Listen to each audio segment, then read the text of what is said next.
काय चालू आहे ना? हा.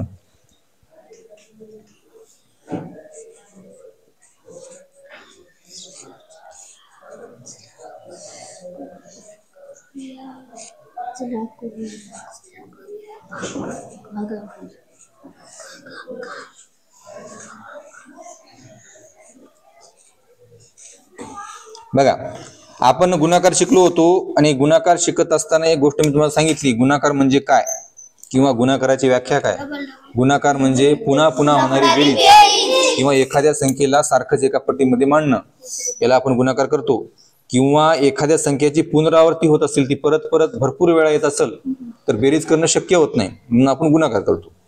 आता भागाकार नेमका कसा असते, गुणाकाराच्या थोडासा वेगळ्या बाजूला आहे. भागाकारामध्ये काय असते, एक गोष्ट सारखी गोष्ट काहीतरी लोकांना द्यायची असते, काहीतरी संख्येला वाटायची असते.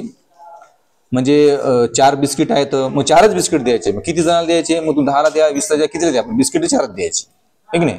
म्हणजे एकच गोष्ट अनेक लोकांना मध्ये ती एकत्र करायची असते, पुन्हा पुन्हा बेरीज करायची असते.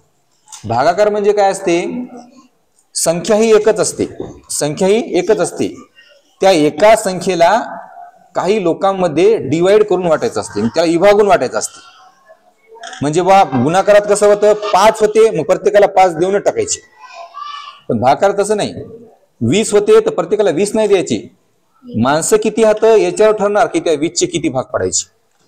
माणसं जर 4 असतील तर 20चे 4 भाग पडतील, माणसं 5 असतील तर त्या 20चे 5 भाग पडतील, माणसं जितके असतील तितके दिलेल्या संख्येचे भाग पडतील. पण भागाकारामध्ये एक नियम आहे की भाग पडायचे पण सारखे भाग पडायचे. एक भाग 3चा, एक भाग 5चा, एक भाग 7चा, एक भाग 12चा, असं जमणार नाही. मग तुम्ही 1चा पडा तर 1चेच पडा, 10चे पडा तर 10चेच पडा, 12चे पडायचे असेल तर 12चेच पडा. भागाकार म्हणजे भाग पाडणे. भागाकार म्हणजे काय, भाग पाडणे. आता तुम्हाला एक गोष्ट माहित आहे का, समजा आता ही आपल्या घरी बघा सगळ्यात चांगली गोष्ट कोणती आहे की भाकर आहे. समजा चपाती, एकच चपाती आहे, खाणारे 2 जण आहेत, स्केलपट्टी खाणारे 2 जण आहेत, दोघाला पण सारखीच गेली पाहिजे. किती देणार तुम्ही एकाला, असं करणार का, एकाला 3 कोर एकाला 1 कोर, नाही जमणार, दोघाला अर्धीच द्यावी लागेल. म्हणजे मी काय केलं, या चपातीचे किती भाग केले मी, 2, याचे 2 भाग केले. याचा अर्थ या 1ला मी 2 न भागलं, 1ला मी काय केलं, 2 न भागलं. मग आपण त्या बऱ्याच वेळेला अपूर्णांकच म्हणतो, याला कसा म्हणतो, 1ला या 2 न 1ला भागलं, या 2 न 1ला भागलं, म्हणजे 1/2 झालं ते. म्हणजे यालाच बरेच जण असे म्हणतात बरं, 1/2 असे म्हणतात लोक या गोष्टीला. का, कारण 2 भाग केले मी 1चे किती भाग केले, 2, म्हणजे 2 न ते 1ला भागलं. पण असं होणार बऱ्याच वेळा की एकच चपाती आहे, ती वाटायची 4 जणांमध्ये, काय करावं लागेल मग, आता अशी एक रेष करावं लागेल, सारखे भाग झाले पाहिजे, 4 भाग झाले पाहिजे. म्हणजे मी काय केलं, याच गोष्टीला काय केलं मी, एकच गोष्ट आहे त्याला मी कितीने भागलं, 4 ने. मग आपण त्याला 1/4 म्हणतो. 1/4 म्हणजे काय, पाव, पाव आहे की नाही. कारण 4 मधला 1 भाग, या 4 मधला हा 1 भाग म्हणजे पाव. 2 मधला 1 भाग, आधी 2 होती ना, त्याच्यामधला 1 भाग होता.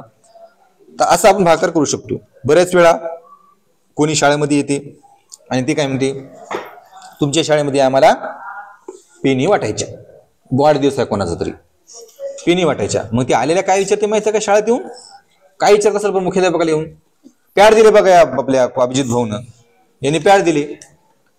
मग या पॅड देणाऱ्या माणसानं शाळेत येऊन आधी काय विचारलं असेल, त्याला पॅड वाटायचं, त्यानं काय विचारलं असेल, तुमच्या शाळेमध्ये किती विद्यार्थी आहेत, त्या विद्यार्थ्याच्या हिशोबाने त्यांना पॅड द्यायचा आहे.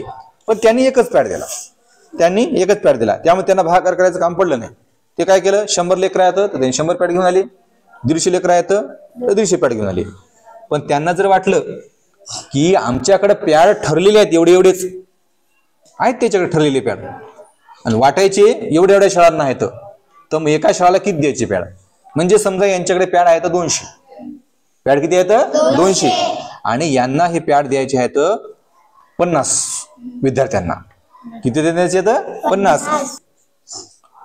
मग हे 50 विद्यार्थ्यांना देत असताना 200 पॅड सगळे वाढून टाकायचे. मग एका विद्यार्थ्याला किती पॅड द्यायचे? हा, एका विद्यार्थ्याला 3 पॅड जर दिले मग आपण गुणाकार करू ना. 50 × 50, 50 × 2 = 100, 50 × 3 = 150, 50 झाली की पॅड 3 कशी होती?